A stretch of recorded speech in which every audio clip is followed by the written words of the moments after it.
Yeah, feeling good about it? I just am impressed that you all are here on a Wednesday morning, so thank you. People camped out. They were waiting for you. Yeah.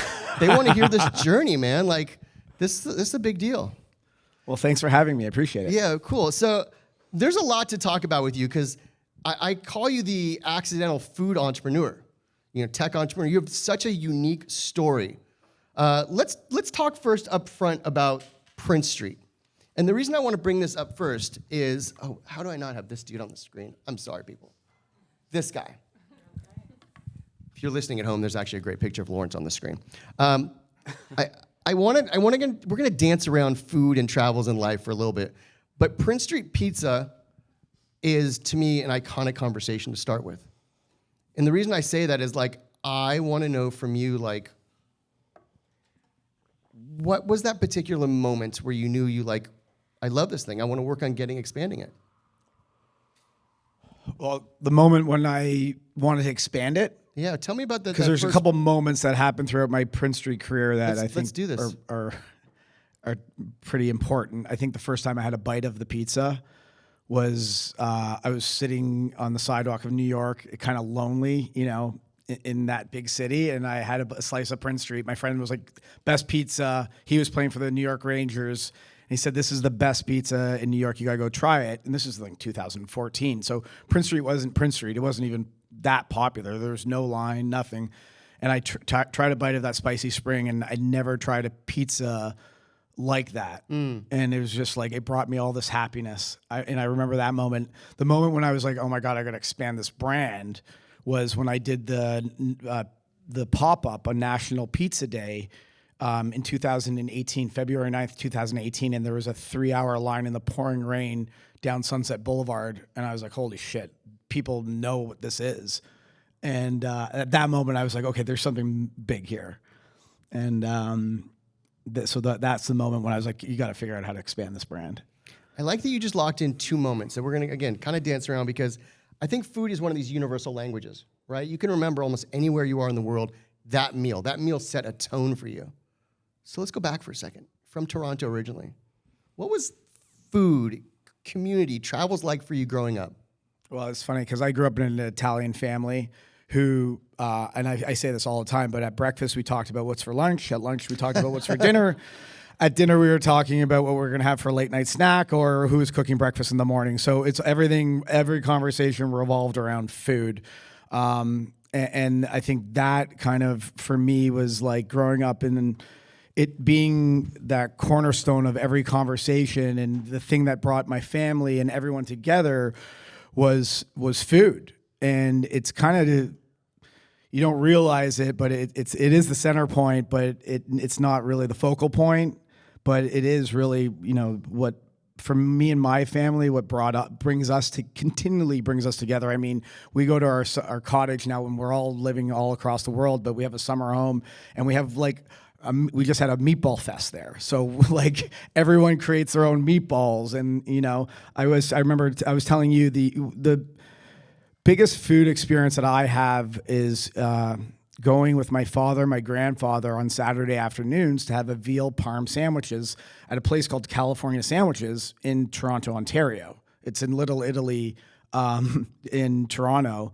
And it's Italian. It was a grocery store in the 50s or 60s that became a sandwich shop, and they named it California because they didn't know how to speak English, and it was the name of the meats that they were buying was California meats, so they called it California Sandwiches. But to me, every Saturday afternoon that I'd go with my father and my grandfather to this place called California Sandwiches was taking a trip. And for me, it was traveling when you're a kid from your small little street to downtown. That's a big journey. And doing that with my father and my grandfather is something that I always remember. And it's a sloppy veal breaded sandwich with tomato sauce and mushrooms. I have the sweet veal and cheese. That's my father, my grandfather. And me playing hockey because I'm Canadian, and you're just born. Oh, we're coming back to the hockey thing. Don't worry. I love this story so much for a number of reasons, because I asked Lawrence, what is his most meaningful trip? And, people talk about going overseas or doing this. And you talked about this moment, of course, it was food-centric, but you talked about this moment that didn't translate to going far. And I love to talk about how travel, the definition is to go from one place to another, generally over a long distance. However, if we all really reframe that, sometimes travel is about looking at your neighborhood differently or your home life differently. And you hit that out of the park as far as those moments that you remember and starting that. So these were special bonding moments with your dad and your grandfather. Absolutely. I mean, yeah, every food moment happens around, I feel like, around family or friends and things like that. Let's talk about the hockey. Okay. Let's talk about the hockey, being a Canadian. And I'm going to come back here for a second. Because you said something to me that I thought was so cool.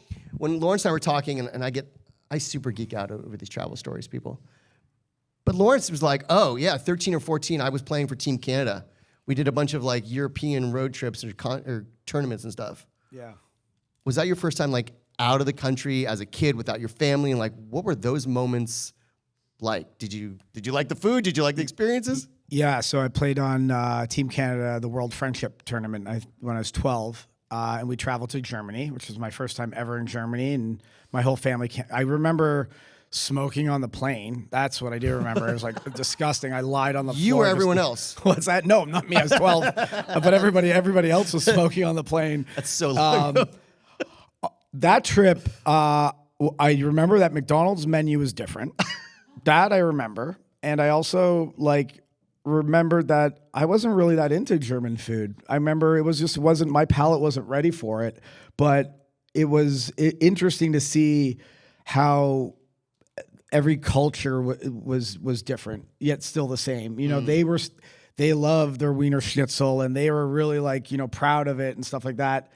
I wasn't, I do love it now. And when I stop off at the airports there, I do enjoy it.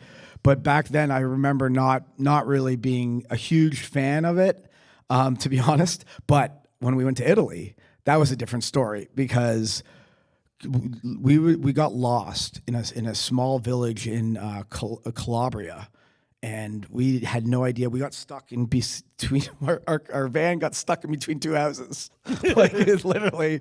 And we finally got through, and an old nonna came out and said, "Come and eat." And literally, there's 12 of us, and we all came in, and she made a 4-course meal that was probably one of the most memorable meals I ever made. And I don't know where I'm going with this, but man, I'm hungry. Was that Italy like a family trip? That wasn't a hockey. That was the hockey team. That was a family vacation. That was a family reunion. You did a whole family reunion in Italy. Yeah. Wow. Okay, so you had that known experience. The hockey thing. Food wasn't great. The hockey thing for me was traveling because I played a lot of tournaments. It was very that's where I found my love for burgers and pizza, and not really understanding that every city and every state had different takes on burgers and pizza. And that's for me where I was like, oh wow, there's a different way to make burgers in different areas. So, that for hockey, for travel around North America, that's really what got my love of different types of fast food. The burger and pizza tour, the hockey edition. Yeah. So it was the hockey tours, it was the tournaments all over the world. It was these little things that came together. And then you had the idea you were going to come to LA. You're going to be in film. You're going to do the entertainment thing, which you did, right? You did, and we actually our paths crossed years ago when I had hair and I was a talent agent. We our paths crossed, but you did that for a little while, and you kind of dipped your toes into it. But there was a moment that happened to you that kind of changed the whole trajectory of your life and food career. Yeah, I didn't realize it was happening, but it happened when I got my job. My university, I was playing hockey for York University in Toronto, and the university went on strike, which is odd but awesome. So I moved to California to take a film course at the New York Film Academy, which is also weird because I was in Universal Studios at a place called the New York Film Academy. So I ended up getting a job working for the president of Silver Pictures, which is producing The Matrix and Swordfish and Lethal Weapon and all those movies. His name was Dan Cracchiolo, and he since has passed, but he took me to Spago, and he ordered something that wasn't on the menu. It was a smoked salmon pizza. And I was like, yeah, how did you know how to order this? And he was like, "It's if you're in the know, you know." He was just playing it off like Wolfgang Puck makes it for people, for cool people. People order it if they want to impress people. And I was like, "Oh wow, that's cool!" Like a secret menu. And at that moment, I was like, "This is." And I started taking notes on my BlackBerry of like secret menu items. And someone had took me, because I just moved here, to a place called In-N-Out Burger. And they said, you got to order animal style. And I was like, just like, what the hell is animal style? And it's a code word. And when I discovered that and everybody knew about it, I was like, oh, wow, this is like a secret menu. And I go around and I always ask, what's off the menu? If I was Tom Cruise, what would you serve me? You know, like I wanted to like go beyond, you know, what was just on the menu. And years later, I ended up developing a TV show called Off the Menu. And my mentality in just life, or not life, of what I learned from the movie business is it's all about content, and it's all about telling a story. And it was you know, it was a show that basically we discovered secret menu items across America. It wasn't anything groundbreaking. It was diners, drive-ins, and dives, but finding secret menu items. Since the Food Network has made shows like that. But I was like, I need to, if I'm going to sell this show, I need to own the IP, because I was all about owning the IP, because I owned a comic book company. And, you know, I knew that if you really wanted to make it, or not make it, but make it money, was You need the IP. You had to own the IP. And so what the hell was the IP of secret menu items? So I created an app by fluke, because I'm not a tech guy. My assistant was like, you got to go for this meeting. And I was like, what meeting? And they're like, LinkedIn. I was like, what? You set up a meeting with me on LinkedIn? This was 12 years ago. And I was like, so I went on this meeting, and someone was like, you know all these influencers. Can you, and at the time it was Vine and Twitter were the only platforms that had like influencers. And they're like, you should get them to create their own apps. I was like, what do you mean create your own apps? They're like, you can actually create your own app. And so my assistant at the time and I took all my pictures of all my secret menu items and all the data I had taken over the years, and we uploaded it to an app called Off the Menu. And I emailed it to 50 people. I said, hey, I just like everybody else, I made an app. And a PR person called me and said, this is great. You discovered all these secret menu items, and it's all in one place. And I got a bunch of PR over it. I got 100,000 downloads, and I was like, oh, I got a business here. And I raised a little bit of money, not knowing how to raise money. And all of a sudden I got thrown into the tech world. Right. And I'm creating an app for restaurant discovery. And all I wanted to do was make a TV show about food. Like really, like that was really the goal. So now you became like an accidental tech entrepreneur. Yep. And anyone here, were you subscribed at the time? Anyone here? Okay, we got one. Anyone else? Two, we got two. Maybe three people. All right. So Off the Menu was an app that curated. So it started off as an app that just discovered secret menu items. And when I ran out of money, it was like, what's the monetization strategy? I was like, oh, I'm going to become like the MTV of food. And I was doing all these like, I had no idea what I was doing, but I knew I wanted to do something that would like combine storytelling and food and restaurant discovery. And then you're learning all these like customer acquisition cost and all these things that was like totally out of my wheelhouse. But I figured it out, as we do in life, and we just keep moving forward. But I knew I couldn't just keep raising money, because there's people who are so skilled at raising money. I'm not one of those people. I hate it. I hate asking anybody for anything other than a meatball sandwich. So it was one of those things that I was like, I need to create, like, I can't just keep raising money. I have to have a real business plan here. So I thought to myself, how can I drive? I saw this crazy stat that said 80% of all restaurants fail after 5 years. I was like, holy shit, that's bad. How do I help these restaurants by driving foot traffic into them by using secret menu items? And what I ended up coming up with was for $20 a month, you got to have one free secret menu item a day at restaurants all around LA. Who wouldn't love that? Were you the one driving around to talk to all the restaurants and try the items? Yeah. Me and like a team invited maybe 3 people. So it was me and my assistant, and then I had we had somebody who was helping with create like the app, the tech guy who didn't last very long. So First, it was the app that was the discovery of the secret menu items, and then it became the food club, Right. where you got to discuss. So it's $20 a month, and then I brought in like a tech team and partners, and it was a business. I had at one time I had 4,000 members paying $20 a month. It was like, oh wow, I'm paying all the bills. You know, it was like, and then we started expanding to the OC and Dallas, and Facebook changed its algorithm. We knew our customer acquisition cost was $20, and it cost $20 to get to the app. I was like, holy shit, we figured it out. I can expand now. I can go to every city because I know I can spend $20, and in 1 month I got my money back, and I'm driving foot traffic to the restaurants. These people are taking pictures of the food. It all started to work out for me. And then Facebook changed their customer acquisition or their algorithm. Do you guys remember when they changed this algorithm and everybody like freaked out? Well, for me, we couldn't figure it out. My customer acquisition cost started going to $60 and higher. And I was like, oh shit. And what happened was I had to have volume to get the people onto the app. And so I had 7 restaurants every week on the app. And there's not that many great restaurants to promote every day. Like there's not 365 awesome restaurants that I felt comfortable promoting.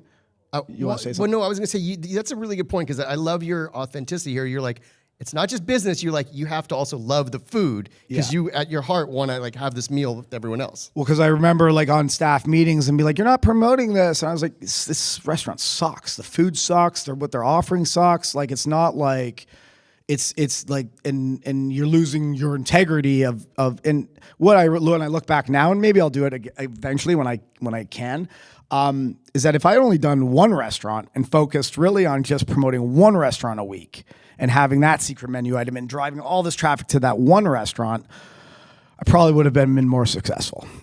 Anyways, but it was just too much. And yeah, I lost my, like the love of like discovering cool food. You know, I was one of the first people to discover, like, not the first, but I was, you know, in the backyard of Burgers Never Say Die, which if you guys know what a smash burger is, Burgers Never Say Die is the one that made it popular. Like it was the first one that there was 2-hour lines up, and every other burger company has copied it since. And, you know, I like being Prince Street Pizza. I was like, I like talking about things that I love. Yeah. You know what I mean? And especially if it's, you know, I was saying to you earlier, I was like, I don't feel like I work. I've got literally, I think I have 5 jobs and a family of 3 with 3 kids. And, you know, I don't feel like I work. Every day I wake up, I'm like, let's go. What are we going to do? You know what I mean? So I just love everything I'm doing. I think it's really interesting from film food to this tech entrepreneur, if you will. It's realizing you just love the 1 or 2 things, right? If I just had the 1 or 2 and go from there.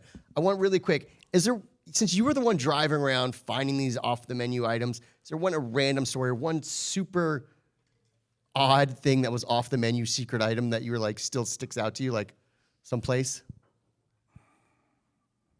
There's a lot, really. I mean, because once we got it going, people would create secret menu items. You know what, the one that's so odd, that's... it makes me want. It's called unicorn vomit. Okay, and you guys all have been there. It's Starbucks, and they created or somebody created it because I think Starbucks corporate shut it down. But it was I think it was called unicorn vomit or something like that, and it went viral. And people were ordering this unicorn vomit thing that was at Starbucks, like literally. And I know you're looking for me to say, oh, I had this uni under this, but no, that Starbucks like thing, I was like, this is so disgusting. And it's going viral. Like people are going nuts. Like, and on TikTok had just started, and it was one of those things. And then like the best experiences of secret menu items or off menu items is like, there's a group of us like John and Vinny and the guys from Tacos 1986 and Ben Hundreds, and a really kind of eclectic group of us that we'd go on this like taco journey into Tijuana. And the guys from Tacos 19, Victor and Joy, would take us to these like hole in the wall taquerias that would just blow you away. And that, like, to me is like when you get into not like the fancy, like honestly, I can't even remember what I ate at French Laundry. But I remember these like simple cheese tacos in Tijuana that just like, you know, I'll never forget. That's a road trip. I don't know how I ended up there, but there we are. There you go. I love that. There you go. I'm going to throw this up on the screen here because, you know, your food journey is remarkable in a lot of reasons, right? In I think it was 2018 when you did the burger every day for a year. Yes. Anybody know this? Have you heard this about Lawrence? Right. Of course you do in the back. I left. So tell us, set this up because this kind of then starts to open your eyes as the food hospitality entrepreneur and get you kind of a little bit where you are today. Yeah, I'll build up the stakes a bit. My wife was the head of Barry's Boot Camp Fitness, and she's a fitness instructor. Was like a legendary West Hollywood Barry's Boot Camp instructor, and I met her in the class. But we got engaged in 2018, January 1st. I woke up and said, I tried Burgers Never Say Die. I became an investor, and the part of the reason why it's, you know, it got its first location open, and I said I said I got to know what other burgers are out there, and I was like, I'm going to try every single burger in LA, and I'm going to review them on my Instagram.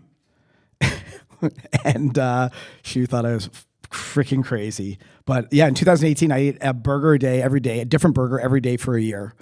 And in 2019, I remember it, and literally in January 3rd, I woke up and I had blue check marks. And I was like, what the heck, on my Facebook and then on Instagram. And all of a sudden, like, reporters were writing about me eating a burger a day. This is while I was running off the menu. I was like, guys, I have something cooler. I have a tech company that's food called Off. They just wanted to know about my burger journey. So you now were driving all over LA just looking for the burger journey that started because if you just wanted to see what else is out there versus the smash burger. I was obsessed. I'm obsessed with burgers. Every time I travel anywhere, I'm like, where are the best burgers in the city? And, you know, it was something I just wanted. Nobody, like, there was burger lists, but you know, these burger lists is like, if you have a publicist, you get on the burger list. That's how it was back then. And I read them and I was like, these burgers aren't that great. I was like, there's got to be good burgers out there. And yeah, before that wasn't that popular. I started an Instagram account called, oh my God, I lost it. It was called the Meatball something. And I'd go try meatball sandwiches all across California. That didn't last long. There's not a lot of meatball sandwiches out there. I love this food road trip centric conversation you got going. I put a couple of these images on the screen for people here. By the way, everyone's still here, right? Thousands of people here. Okay, great. Make sure you go back, check out Big Shot on his Instagram. Go back and watch some of his early reviews because I think it's fun once you now hear the journey, how it all comes together of the burgers and that kind of staple for you. Even talking as a hockey player, you're looking to do that stuff. You're looking over the stuff, kind of a burger journey for you. Yeah, I remember that was the first time Phil Rosenthal came and tried Burgers Never Say Die. He was talking to me about his show that he wanted to have. Which is now a famous show. That review over there, I remember that. The girl that I was doing the review, and a lady from London came by and was like, "What are you doing? You're disgusting. You have stains all over your shirt." I was like, she's like, "You're eating a burger a day. You're going to die." I was like, it was funny. This one's really cool because I created this thing called the Burger Showdown. And it was the first one I did was at the LA Times Food Bowl. And I remember going to the LA Times the year before, going to these LA Times food events. And sorry, but they were like snooze fests. I was like, I'm trying all these different like food at this food festival. And the thing I left with wasn't memories, was a stomach ache. Because you're trying all these, like, and I don't think it's good for anyone's stomach to try all these different types of cuisines. And so I said, I want to do a festival around burgers at this time. So what I did was I teamed up eight celebrities with 8 local burger joints. So I had Tommy Lee and Grill 'Em All. Grill 'Em All was a burger joint in Alhambra that focused on rock stars. So I got Tommy Lee and then I teamed them up. Shay Mitchell and the chef Marcel, who had a burger or a restaurant called Wolf back in the day. Marshmallow was the big one. I had at the time, Marshmallow the DJ. We did a burger with Plan Check, and And at the Wallace Annenberg, I had this event at the Wallace Annenberg, and it did 200 million impressions. We had all these like celebrities there, and LA Times was like, "Oh, this is an amazing event. It's hitting a new, younger demographic." And then the world shut down for COVID, and I was going to be doing all these kind of like these fun burger events and kind of like festival style things where I did create before COVID was you want Tenderfest? No, we're going to get to all because you do have all this. And how can you not see this guy's energy and innovativeness for like taking food, community, putting it all together? And I feel like it always still comes back to how do we get a show out of this, right? And there's always like that idea with your lens of creating some sort of through line content.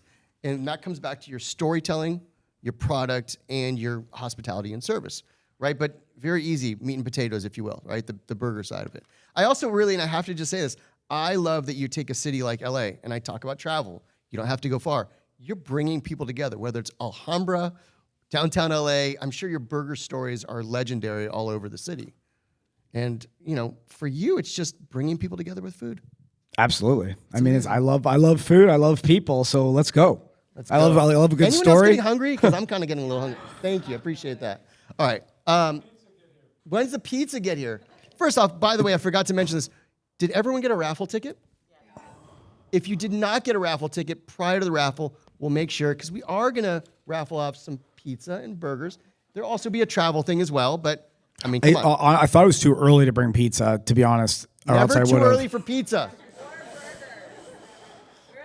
Sorry. Yeah. Wow. They're going to turn on us here in a moment. So do you guys all live in Venice? All right. I can give you all a free slice at my Prince Street Pizza in Venice. Let me just figure out a proper code or something like that. And just for clarification, that's everyone in the room, not everyone listening. But please don't tell it everybody, just for you guys. Yeah. Just say it for the podcast. So everyone listening. I'm just kidding. For years, all 1,000 people in this audience, right. I'm going to go broke. Like our Venice location has never done so well. It's crazy. I want to go back to pizza again, because who doesn't want to go back to pizza? I put the Prince Street one on the far left because I think that was the first shot on Instagram that I could find when you're announcing the pop-up. This was the first Prince Street Pizza photo that I got photographed by an influencer in New York, Jeremy Jacobowitz, also at the time was known as Brunch Boys, to photograph that. That's shot on the famous garbage can in New York City. Sorry. No. And with the thing, I want to talk about Prince Street now because now you've got this concept. You brought it here for the pop-up. It's been successful beyond here. Actually, I was telling you that I'm part of a New York, LA group. I don't know if anyone here knows this group. It's New Yorkers who live in LA. I'm not a New Yorker from LA, but I go because... Wait, I want to get in that group. So, all right, we'll talk about that after. I'm not in that group either, but I knew about it. They told me about what happened. They did a pizza off, and we got pizza from all over LA, and Prince Street won. Hands down, they won. But Prince Street ones, I did have to point that out to you. A lot of great pizza in LA. I'm not going to... A lot of great pizza in LA. But I wanted to come back to this because you're expanding this. You just opened in Dallas. You're in Vegas. What is the experience now for you taking Prince Street to all these cities? And, I just saw you even in Dallas, so you're going to try all the food when you're there as well. So what is it like for you now taking this love and taking it around the country? Yeah, I mean, delivering happiness is what it's all about. It's like when I was in New York City, alone, kind of feeling like a loser, I had a bite of this pizza, and it made me feel so happy. And, the Morano family who started Prince Street Pizza, their goal wasn't to have like the best pizzeria in America, or that was never the goal. The goal was to feed the community. That was it. Feed the community. They felt like they were going to put pasta sauces on their pizzas, and they were going to have these thick cut pepperonis, and everything is weird how everything happens because they bought the original Prince Street Pizza. It's at 27 Prince Street in New York, and it was the original Ray's. Now, has anyone heard of Original Ray's Pizza or Ray's Pizza? It is one of the most famous pizzerias in New York. But what happened was it's a lesson in like IP and trademark law that the people who started Original Ray's never trademarked the name, and every Italian guy in New York City opened up a Ray's Pizza. And they're all over the place, and they're all different owners, and the pizza's now all just crap. But my partner bought the Original Ray's where he got married, and he was a jeweler, and he got sick, and he's like, I just want to feed the community and like have a family pizzeria. And that was their goal, was to feed the community. And, away from all the hype and all the, the celebrity and all that stuff, that's the goal of every Prince Street, is to get into the communities and feed the community. And just to make the best pizza we can possibly make, we stay away from the noise of like who has the best pizza, who has, it's our focus is strictly just to like feed the community. That's what I push to do all the time. At the very, it's all about your local, your neighbors. You're not going to have a successful business if you can't make the people around you happy. Literally delivering happiness, as it says on the box. Yeah. For founders and people here who are, anyone here in food and hospitality? Okay. How did that work for you then to get Prince Street to come out here, to now help with the expansion of it? Yeah, so I got lucky because the guy who I'd go to visit in New York was playing on the New York Rangers. He's a famous hockey player called Sean Avery. He's very controversial and a complete nut. And hopefully he hears this. He is. He's just absolutely crazy. But he's actually. He got in a fight outside of Prince Street Pizza and beat up 3 guys. He's a fighter in the NHL, and the guys were fans of his that he beat up. They were drunk, and they asked the owner to take a picture of them after. And he met Don Morano from Prince Street, and they basically, he introduced me to Prince Street and the family. And so I said, I got a warm welcome, because they said no to everyone. Everyone asked them, can we do this? Can we do that? For some reason, I got in there and I was like, can I promote a secret menu item for you? And they were like, yeah. So I started promoting this Broad Street breadcrumb, and I'd go to New York and I'd go do all those shows, and I was promoting their secret menu item. And then I called Dom. I said, I want to do a pop-up in LA. In 2018, I said, it's National Pizza Days coming up. Can I please bring you here to do a pop-up? And he loved it. He was like, great idea, but you got to talk to my dad. I convinced the father. I said I would bring the water. I would make sure everything was the exact same. And we did the pop-up. And your question was, how did I get into Prince Street? Yeah, I just wanted, for the entrepreneurs over here, how did that happen? That was it. It was all about promoting my food app called Off the Menu. And basically what would happen is I got Prince Street here, and if you wanted to cut the line, you had to sign up for the app. And if you wanted to get a free slice, you signed up for the app. And I got 400 people signed up for my app that day. It was the best customer acquisition thing I could have ever done for the app. But really, I was like, people aren't here for the app. People are here for Prince Street, right, which was, the final conclusion and where I ended up. But, everything happens for a reason. Yeah, so that was your aha moment of like, oh, I'm working hard for the app, the acquisition, where like the reality is the happiness is the pizza. Yeah. Yeah. That's amazing. I love that. And so, you talked about the water. Everyone knows it's the water in New York. And I think I saw that even your interview in Dallas, you started showing the water system. So talk about the expansion, where you're going, where you've just been, and then talk about the water as well. Yeah. So when I finally did the deal to open up Prince Street in West Hollywood, there was certain things that were absolutes. The recipes can't change. Everything's got to stay. It's all about the people, the human touch, and you got to bring the water.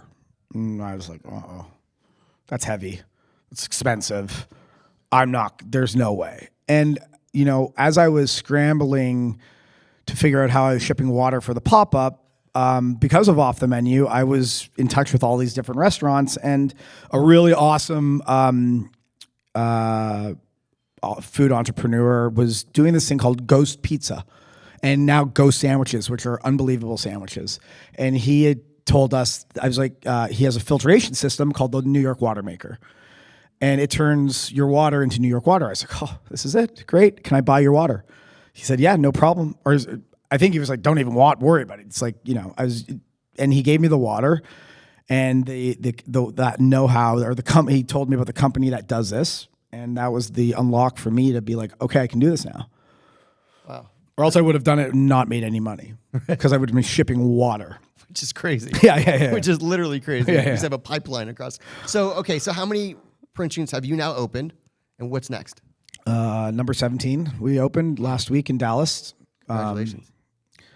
That's Next is Miami, Brooklyn, Charleston, Nashville, New Jersey. Baton Rouge. You gonna go international? Some more in Arizona. A couple more in Toronto, Japan, London. We're figuring out how to do it. I want to not go too fast, but I want to go at the right speed to keep the product tight and not like, it's funny because we're starting, it's just, people are like, Prince Street's now a corporate company. Or somebody said to me yesterday, it's like, you guys are like watching our favorite band grow. And I was like, oh, interesting, because, it's kind of like that. So we're going, the places, the way we find, because you make mistakes as you build businesses and you learn from the mistakes, hopefully. And, so I'm learning where they work, where they don't work. I tested out a drive-through.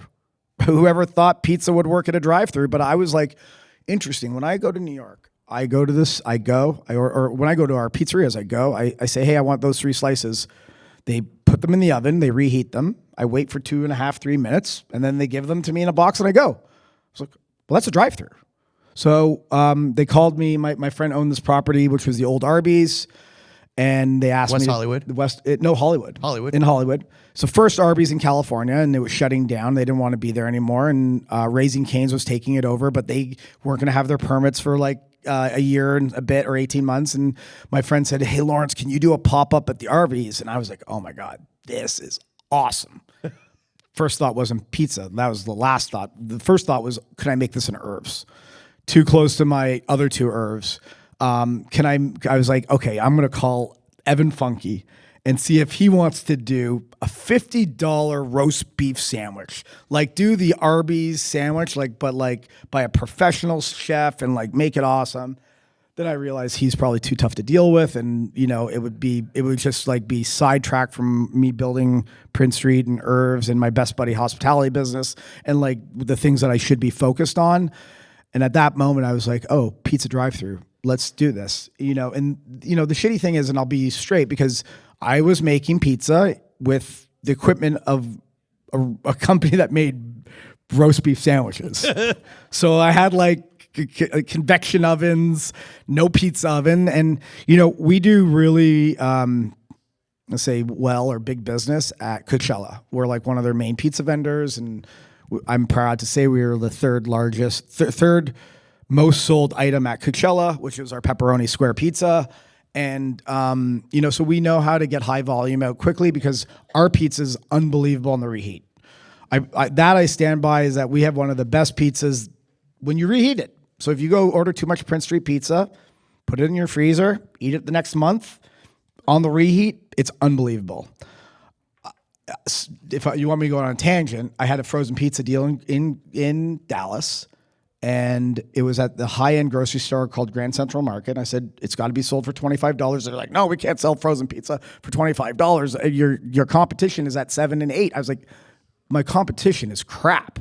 Mine's like real pizza, like sold out 4 weeks in a row, sold out. So then I pulled it because one of my advisors, who's I can't say who, but he's the biggest CEO of any restaurant business right now. And he called me and said, I tried your pizza frozen. He's like, you got to pull it. I was like, why? The frozen pizza market. I mean, this is going to be awesome. He's like, it didn't taste like I do when I have it out of your store. I was like, well, is it the best frozen pizza you've ever had? He's like, yeah. But he's like, you want people who are going to try your pizza for the first time to be like that best time, right. That never forgettable time. And he's like, you can do this in 10 years from now. You can go back to the frozen.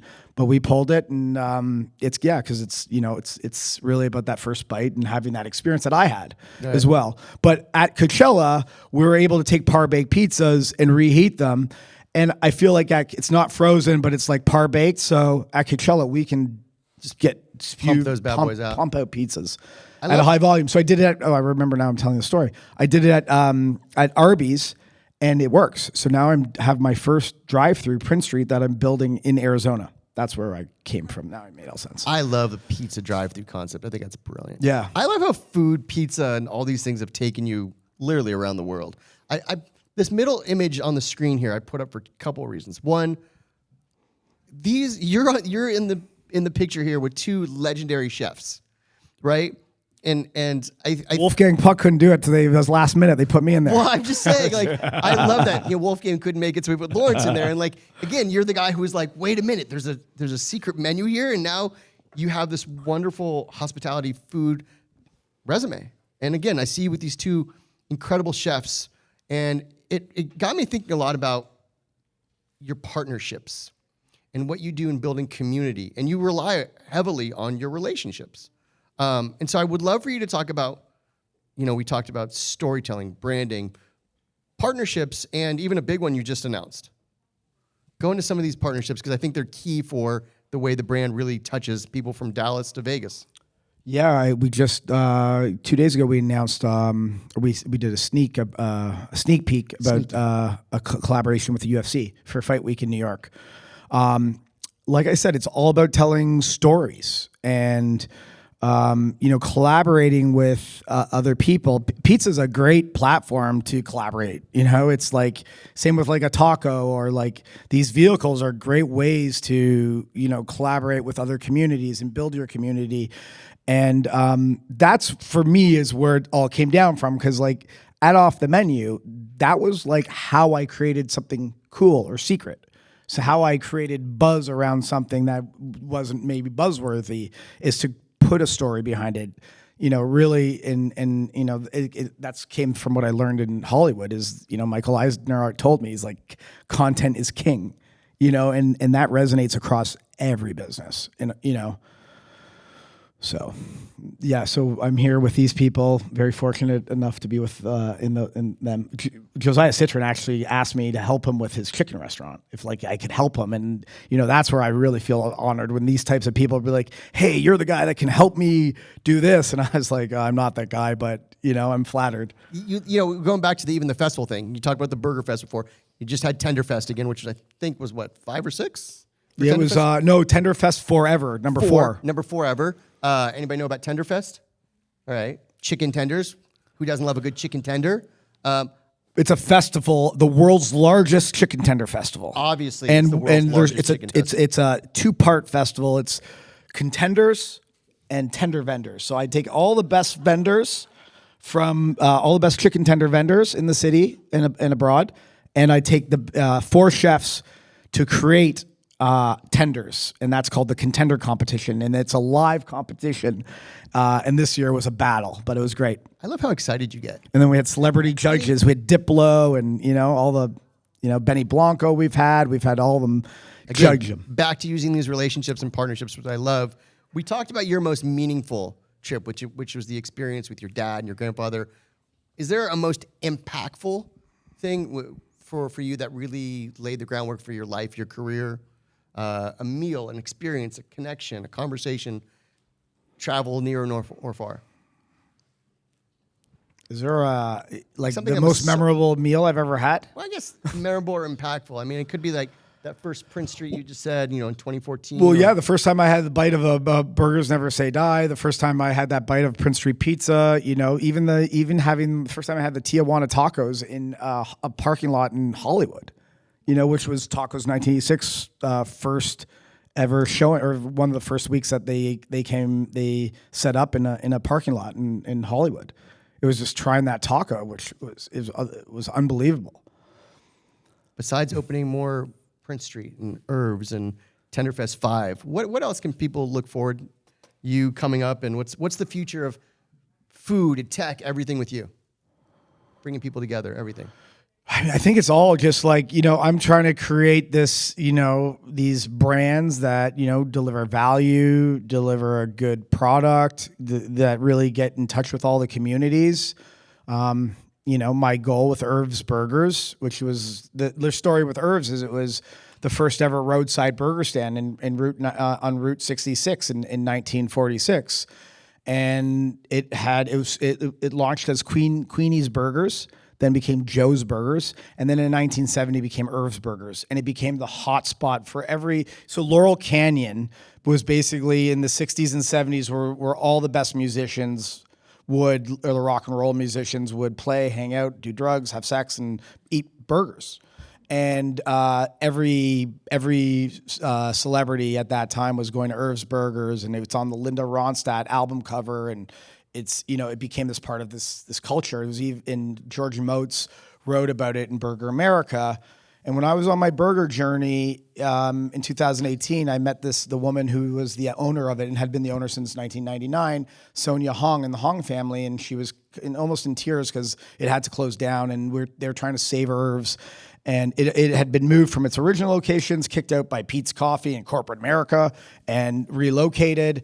And and one day I'm going to buy that original location. I said to myself the other day, I'm going to buy it, and I'm going to put it back. I'm going to put Irv's back how it was originally, but it's going to cost money, and it's probably not worth it on paper, but it's worth it to me in my heart.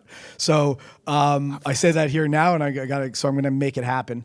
But I wasn't able to save it, and it went under for 2 or 3 years or 4 years. And then at the time when I was able to, I said, hey, Sonia, can I just buy it? It was a burger joint with such an amazing story. And I call it like it's the most, it has so much perseverance because it always keeps coming back, and it's never going to die.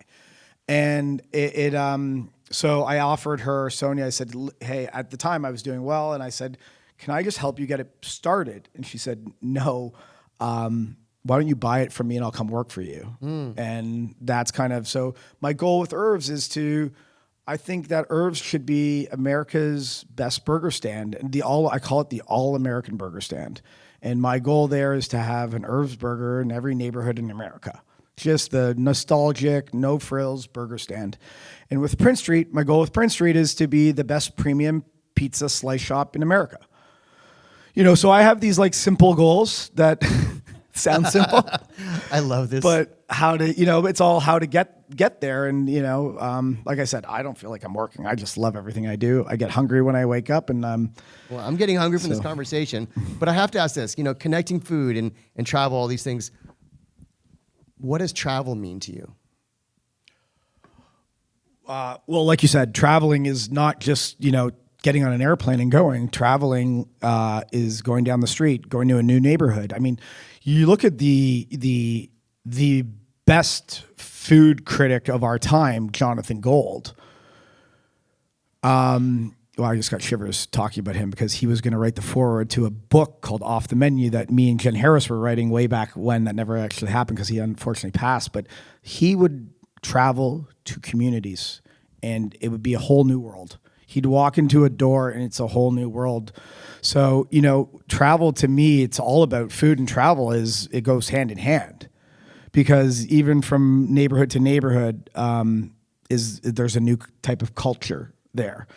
And that's what it's all about. When I go to a new city, like when I went to Dallas, he saw me, I called my local friends and I say, what's the best burger joint in the city? What's the best pizzeria in the city? I want to know. I don't want to know what Eater or Infatuation are telling me because every publicist told them, or they're getting paid, or whatever their corruptness is happening.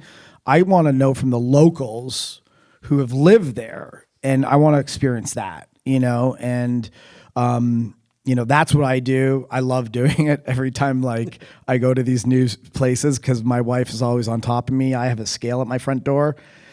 Seriously, if I'm over 200 pounds, I don't get in the house. I got to walk around the block. And so it's a way to keep me honest. But I love when I go away to it's my kind of other guys probably do other things. I go to burger joints and pizzerias around the country just because I love it. I will travel with you anytime. Yeah. Let's give it up one time for Lawrence Longo.